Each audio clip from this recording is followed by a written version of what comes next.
안녕하세요. 솔로몬스터의 신현기입니다. 오늘은 왕초보도 집짓기 전문가 될 수 있다 첫 번째 시간입니다.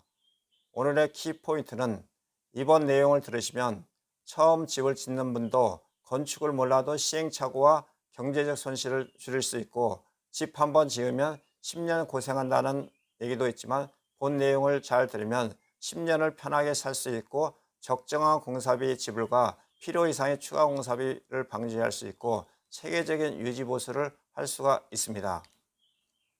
강의 목적 및 혜택을 든다면 건물을 편리하게 적정한 공사 금액으로 분쟁을 방지하면서 지을 수 있는 방법으로 설계 단계와 시공 단계, 유지 관리 단계를 나눠서 말씀을 드리겠습니다.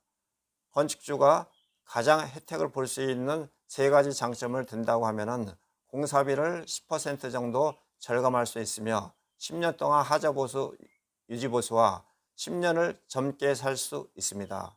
공사비 10%를 절감할 수 있는 세 가지 방법으로는 계약 당시 계약 이행증권은 10%와 선급금 20%를 지불하고 20% 선급금 이행증권을 받는 것입니다.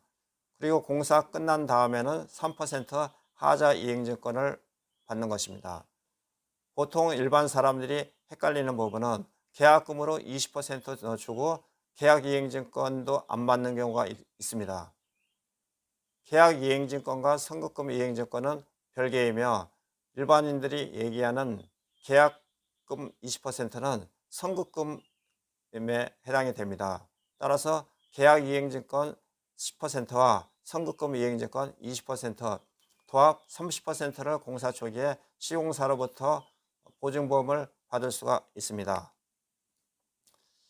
설계, 시공 및 계약도서 보증보험을 간략하게 말씀을 드린다고 하면 설계, 시공 단계에서는 토지를 구매하는 방법, 설계, 감리, 시공, 유지관리로 나눠서 간략하게 말씀을 드리고 차후에 세분화시켜서 다시 한번 또 말씀드리도록 하겠습니다.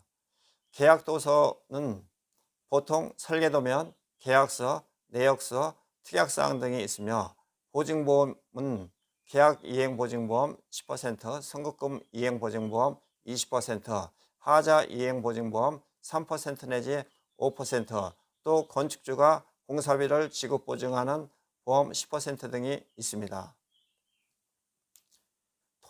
토지를 구매할 경우 무턱대고 사는 게 아니라 사업성을 검토하기 위해서 건축사한테 미리 계획 설계 의뢰를 한 후 사업성이 있는 경우에 토지를 구매를 하는 것입니다. 시시각각 건축법이 바뀌기 때문에 그때그때마다 건축사한테 계획 설계를 의뢰해서 사업성 검토를 충분히 한 후 토지를 구매하는 것이 현명한 방법입니다. 보통 본 설계까지 설계비는 평당 10만 원에서 한 15만 원 정도 되며 감리비는 10만 원 정도 됩니다. 공사비는 마감에 따라서 다르지만 500만 원에서 600만 원 정도 되며 다세대 주택 하자 보증 기간은 1년에서부터 10년 정도로 나눠서 구분할 수 있습니다. 계약도서에 대해서 간략하게 말씀드리면 설계도면, 계약서, 내역서, 특약사항, 시방서가 있으며 설계도면은 계약 전에 착공도면이 어느 정도가 나왔을 경우에는 전문가한테 시공성과 유지관리 검토를 자문해서 충분하게 반영된 후에 도면을 다시 재수정해서 시공사한테 계약도면으로 제공을 하여야 합니다. 계약서를 작성할 경우에는 보통 평당 공사비 얼마 이렇게 하는 경우들도 있고 일식으로 하는 경우가 있습니다. 나중에 분쟁을 방지하기 위해서 착공 도면으로 상세 내역을 작성해서 하는 것이 분쟁을 방지하기 위해서 굉장히 유리합니다. 특약사항을 작성하는 경우에는 예를 들어 갖고 견적서를 작성하지 못한 경우더라도 특약사항에 한 50개에서 80개 정도만 구체적으로 문서하면은 그걸 가지고 공사의 기준이라든가 감리의 기준으로 할 수 있으며 차후에 분쟁이 발생되더라도 특약사항 기준으로 기준을 삼을 수가 있습니다. 시방서는 건축공사 표준 시방서로 대체할 수 있으며 각 건물마다 특기 시방서를 작성할 수가 있습니다. 설계도면은 계획도면, 중간도면, 실시설계도면으로 나눌 수가 있으며 실시설계도면이 작성되면 착공도면으로 볼 수가 있고 사용승인 검사 받을 시에는 준공도면을 관공서에 제출을 합니다. 보통 분쟁이 발생될 경우에는 준공도면으로 작성을 기준으로 하나 준공도면은 준공검사를 받기 위해서 개략적인 도면만 첨부하기 때문에 이 도면에는 상세도가 없어 분쟁을 가름하기가 어렵습니다. 따라서 착공도면으로 기준을 삼고 변경된 부분만 준공도면으로 기준을 삼아야 될 것 같습니다.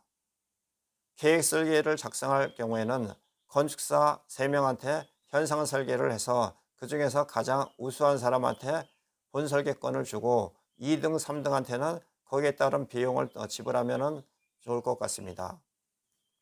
실시 설계 도면이 작성이 되면은 바로 계약을 하지 말고 견적사무실에 수량산출서와 내역서 작성을 의뢰해서 설계 예정 가격을 확인을 해야 합니다.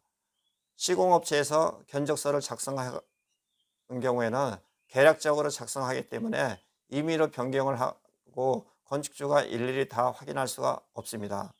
분쟁을 방지하기 위해서 서면 작성, 사진, 녹취 등이 좀 필요하며 설계 변경 시 신규 단가 기준에 대해서 정확히 해야 할 필요가 있습니다.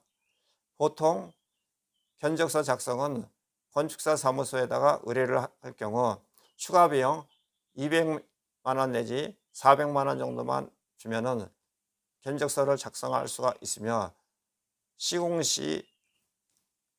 시공사를 선정할 경우 공내역을 작성해서 준 후 단가 견적만 한 후 비교를 할 수 있도록 작성하는 것이 좋을 것 같습니다. 시공사 선정하는 경우에도 3개사 정도를 추천해서 견적서를 비교할 수 있도록 좀 전에 말씀드렸던 공내역의 단가 견적만 하고 총액 입찰로 비교를 하면 될 것 같습니다. 공사 금액 비율은 공정별로 건축공사, 기계, 전기, 토목으로 나눌 수 있으며 단가 및 원가 계산서를 비교할 수 있도록 해야 합니다. 표준 시방서 작성과 보증보험을 꼭 계약서에 명기를 해야 하며 특약사항 분쟁 시에는 법원 또는 중재위 제소할 수 있도록 어떤 기준을 설정해야 합니다. 기성급 지급 시기를 표기하는 경우가 있는데 기성급 지급 시기와 기성률하고는 다를 수가 있습니다. 분쟁이 발생이 될 경우에는 기성급 지급 시기로 따지는 게 아니라 실제 기성이 어느 정도가 되었는지 기성률로 따집니다. 공사비 정산을 하는 방법에는 기성률로 산정하는 방법이 있고 총액 금액에서 미시공 부분과 추가 공사 부분을 정산해서 하는 방법이 있습니다. 두 가지를 다 하는 경우는 극히 드물고 기성고 산정을 할 경우에는 계약서, 도면, 특약사항, 내역서 이런 사항들이 전부 다 일치가 되어야 하며 서면상으로 다 준비가 되어야 합니다. 구두상으로 하는 경우 건축주 주장과 시공사 주장이 서로 다를 수가 있으므로 꼭 반드시 문서화 작업을 하여야 합니다. 내역서를 작성할 때는 일식으로 예를 들어서 18억 5천만 원 부가세 포함 등으로 할 수가 있으며 평당 공사비 550만 원으로 하는 경우도 있습니다. 이런 경우에는 연면적 550만 원인지 1층 피로티하고 확장형 발코니가 포함이 되었는지 포함되지 않았을 경우는 어떻게 산정을 할 것인지 계약서에 명기를 하여야 합니다. 내역서에는 가설공사, 토공사, 골조공사, 마감, 기계공사, 전기공사, 조경 토목공사 등으로 나눌 수 있습니다.